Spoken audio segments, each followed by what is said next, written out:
respiratory system.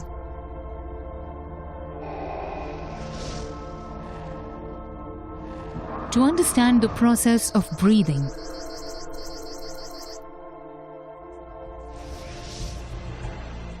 in humans, the main organs responsible for respiration are present in the thoracic cavity. In the thorax region, the rib cage and a dome-shaped fibrous tissue known as the diaphragm are observed.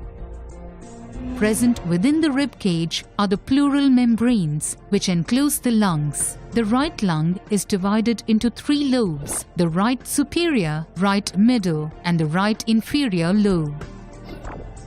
The left lung is smaller and has only 2 lobes: the left superior and the left inferior lobe. Both the lungs are associated externally with small tubular bronchi, which unite and extend into the trachea. The trachea has incomplete C-shaped rings of cartilage, which prevent the tracheal wall from collapsing. The trachea leads into the pharynx, which is connected to the nostrils. As we breathe in air, the oxygen molecules enter the nostrils and travel downwards through the pharynx and trachea to finally reach the bronchi. From each bronchus, oxygen travels into the lungs. Within the lungs, the bronchus divides repeatedly to form bronchioles. Oxygen travels through these bronchioles and reaches the alveoli, each of which is surrounded by a network of capillaries. A section of one alveolus shows the presence of numerous alveolar chambers with pores. Blood containing RBCs is seen flowing through the capillaries. The oxygen molecules from the alveolus diffuse into the capillary and then get absorbed by the bluish-purple RBCs. This causes oxygenation of the RBCs, and a transition in their color from bluish-purple to red is observed. The blood moving into the alveolus contains RBCs and carbon dioxide molecules. These molecules are released into the alveolus. The carbon dioxide collects in the alveolar chamber. And then from the alveolus, it travels through the bronchioles into the bronchus,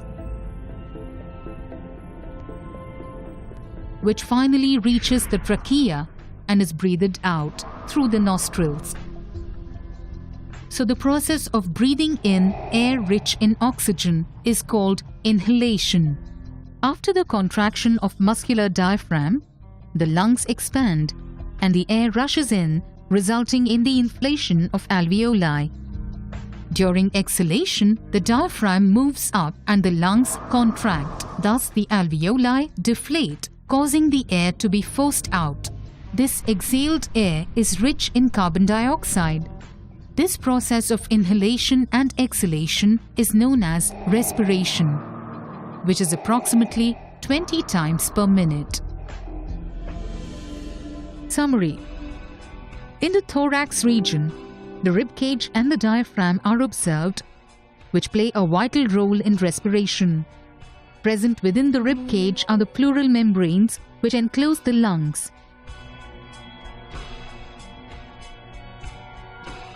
The right lung consists of 3 lobes.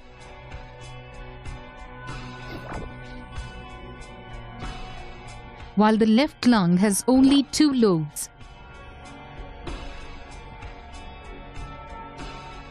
Both the lungs are associated externally with bronchi, which unite and extend into the trachea.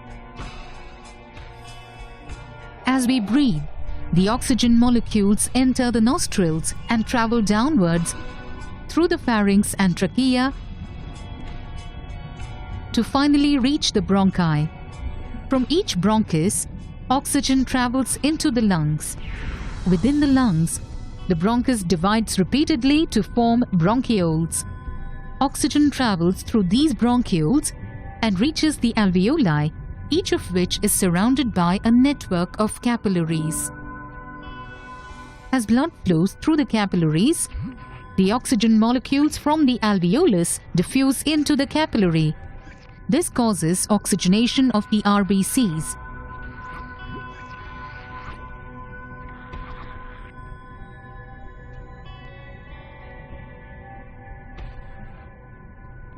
The carbon dioxide molecules are released into the alveolus.